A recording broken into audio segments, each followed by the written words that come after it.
Hello guys, so today we are going to discuss bubble column bioreactor. So in a bubble column reactor there is a cylindrical vessel where the reactions take place. You have two inlets. One inlet is at the bottom for the gas and the other inlet is at the top for the liquid. So these two are the inlets in a bubble column bioreactor. Now note, the gas is supplied through the inlet from the sparger, which supplies the gas in the form of air bubbles. Okay, so the gas being lighter rises up through the column of the liquid in the form of air bubbles. Apart from this, you have two outlets. One is this outlet for the liquid. This is one outlet at the bottom, and the other outlet is this for the gas. This is one outlet at the top. Okay, so these are the basic setup for a bubble column bioreactor. Now what happens in the bubble column bioreactor? The liquid being denser will sink down to the bottom of the bioreactor, and the gas being lighter, it will rise up through the column of the bioreactor.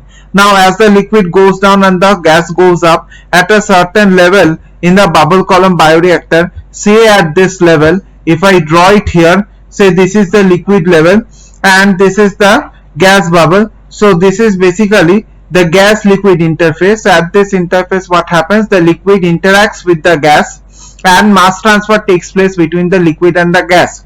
So basically at every step in this bubble column bioreactor, mass transfer is taking place between the liquid and the gas.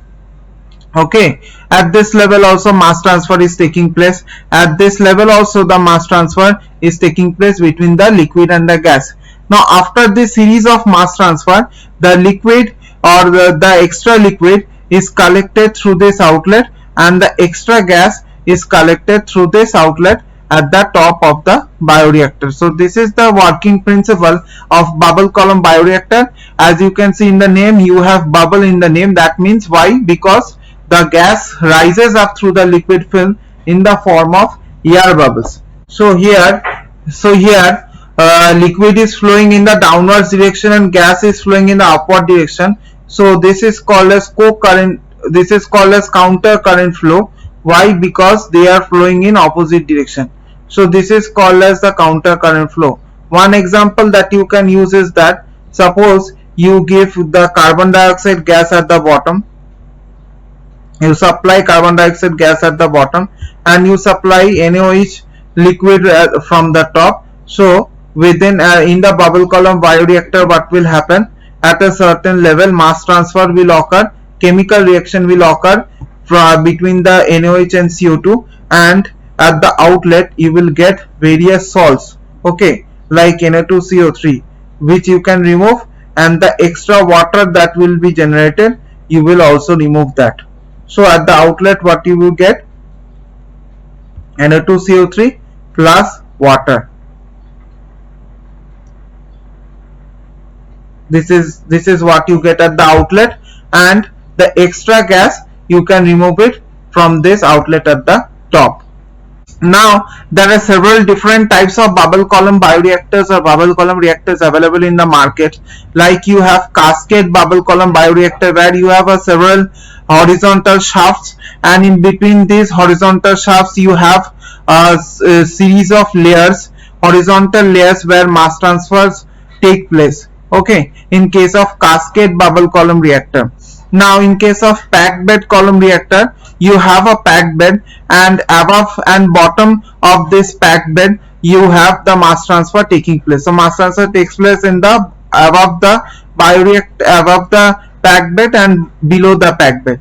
Okay, then you have multi-shaft bubble column bioreactor, where you have the vertical shafts and mass transfer take place in the mostly in the vertical directions. Then you have bubble column with static mixtures. So then you have bubble column with internal loops. Now bubble column with internal loops, here what happens here is that the gas is given at the bottom and the liquid is given through this position. Okay, and here here in the internal looping, the gas liquid the interaction and the mass transfer takes place. Then it goes down and the liquid is recirculated. Okay, then it is recirculated through this outer looping. So the mass transfer takes place in the internal loop and the recirculation takes place in the outer loop. In case of bubble column with external looping, what happens? The mass transfer takes place in this external loop, and here the recirculation, this is shown by the direction of the arrow, takes place in this internal loop.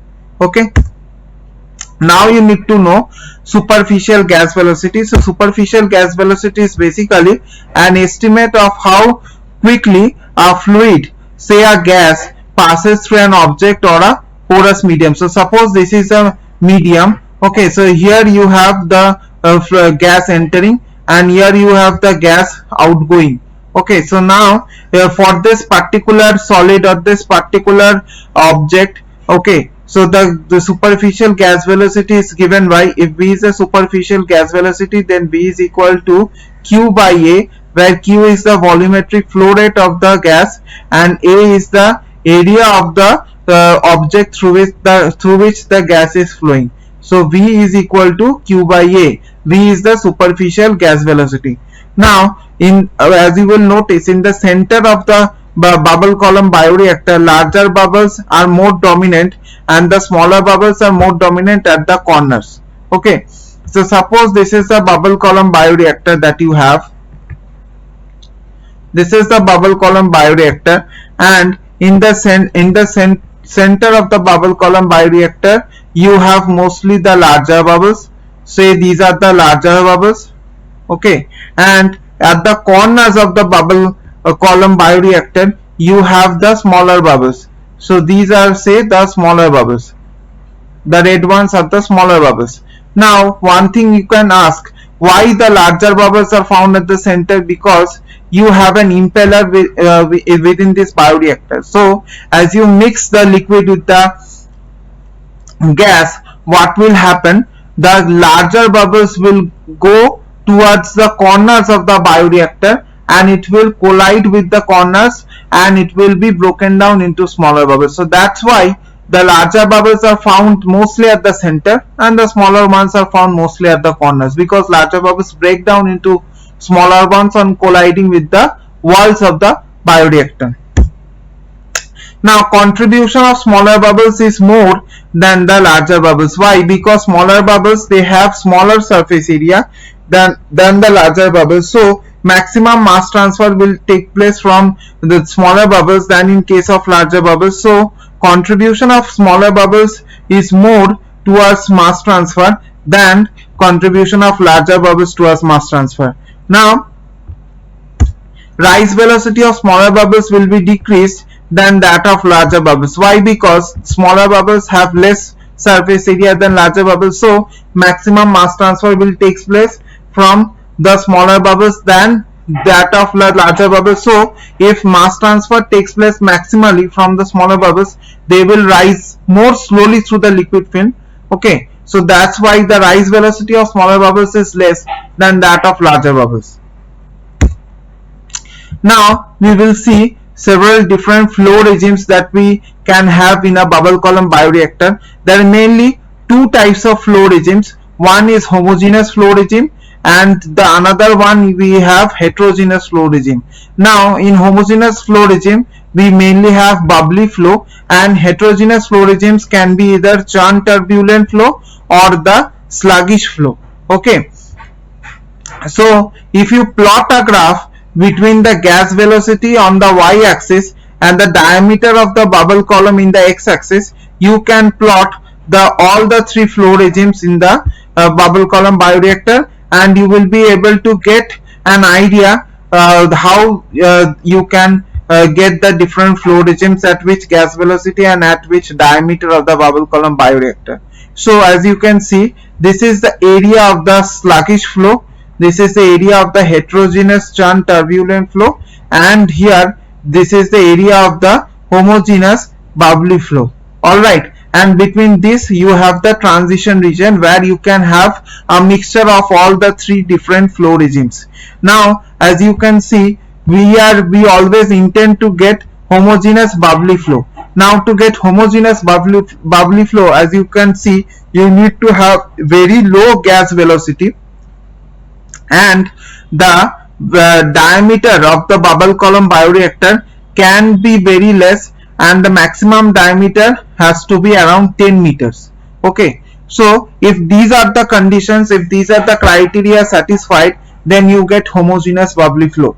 Okay, so suppose the maximum gas velocity that can occur for homogeneous bubbly flow is around 0.025 meters per second. So if you have the gas velocity within this range from 0 to 0.025 meters per second, and the vessel diameter varies from 0.025 meters to up to 10 meters, so within this range you have the homogeneous bubbly flow, you will get the homogeneous bubbly flow. Similarly, for the sluggish flow, if the gas velocity is very high, say 0.15 meters per second, and the vessel diameter is very low, say 0.05 meters, then you get sluggish flow. Similarly, for heterogeneous churn flow, you have a very high gas velocity as well as a very high vessel diameter.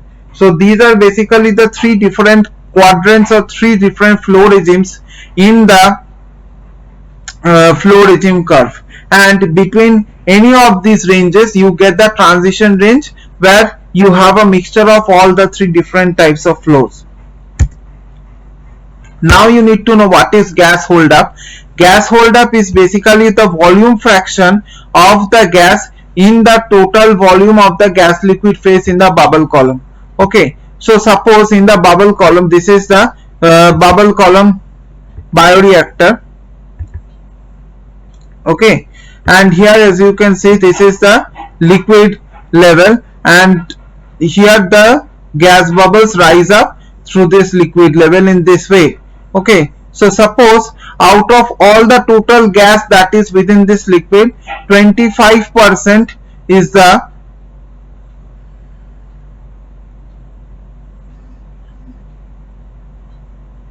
volume of the fraction of the gas, okay, in the total volume of gas liquid phase, then the gas holdup ratio or the gas holdup is 25% or 0.25. So out of all the total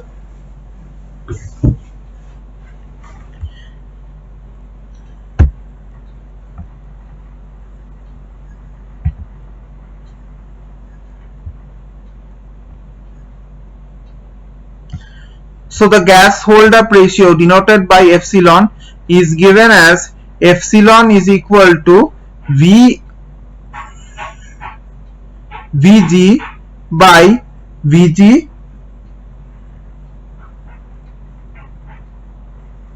plus VL. Okay, so this is the formula. Gas holdup ratio is given as Vg by Vg plus VL, where Vg is the volume of the gas and VL is the volume of the liquid. So out of the total volume, if you have say 25% is the gas volume, then the gas holdup ratio is 25% or 0.25. So this is the meaning of gas holdup. So it is the amount of the gas in, or the volume fraction or the volume of the gas that is within the total volume of the gas liquid mixture. Okay, so this is the gas holdup. Now you need to know mass transfer coefficient. Mass transfer coefficient, better called as volumetric mass transfer coefficient, is better written as K suffix L into A. Okay, so this is called as volumetric mass transfer coefficient. This is basically this is basically a combination of mass transfer coefficient KL, which has a unit of length centimeters per second, and into A, which is the gas liquid interfacial area. So this is basically the gas liquid interfacial area, which has a dimension of about, which has a dimension of area. So the length multiplied by area gives you the volume. So that is why KLA is called as the volumetric mass transfer coefficient. Okay, so it is basically a measure of how the gas is mass. It is basically a measure of how mass transfer is taking place between the gas and the liquid. So suppose you have, this is the bubble column bioreactor, this is the liquid level, and here you have the gas bubbles or the air bubbles you are having. So what will happen? At a certain gas liquid interface, the mass transfer will take place from the gas bubble to the liquid. So some chemical reactions might occur between the gas and the liquid. So KL is actually a measure of how efficiently that mass transfer is occurring between the gas and the liquid. It is basically a coefficient, a constant, okay, and it is a measure of how efficiently that mass transfer is taking place from the gas bubble to the liquid. So KLa increases with gas velocity, gas density and pressure. So KLa is directly proportional to the gas velocity. If we designated as V, so KLa is directly proportional to gas velocity, gas density D and pressure rho. Okay, KLa decreases with increasing solid concentration and liquid velocity. Why? Because if you have more particle or solid in the gas liquid level in the container or in the bioreactor column, it will decrease the efficiency of mass transfer between the gas and the liquid. Similarly, if the liquid viscosity is very high, then there will be less mass transfer between the gas and the liquid. That is why KLa decreases with increase in solid concentration and the liquid viscosity. So KLa is actually inversely proportional to the solid concentration S and the liquid viscosity, which is eta. Now you need to have heat transfer coefficient. In heat transfer coefficient is actually, so when a gas is interacting with a liquid in a bubble column bioreactor, suppose this is the liquid and this is a gas bubble and this is the gas liquid interface, some thermal changes might also occur because there may be some chemical reactions occurring between the liquid and the gas. Okay, so some heat might be generated or heat might be required. So we measure the efficiency of heat transfer with the help of heat transfer coefficient. It increases with increasing temperature and superficial gas velocity. So if the temperature increases, heat transfer coefficient will increase, and if the superficial gas velocity will increase, heat transfer coefficient will also increase. Okay, and it decreases with the liquid viscosity, because liquid viscosity decreases the efficiency of heat transfer and mass transfer. So the heat transfer coefficient H is directly proportional to the temperature and the superficial gas velocity designated as capital V, and heat transfer coefficient H is inversely proportional to the liquid viscosity designated as eta. So these are basically the things that occur in a bubble column bioreactor. Alright, basically it is used in chemical engineering purposes, but we can also use this for biochemical engineering purposes as well.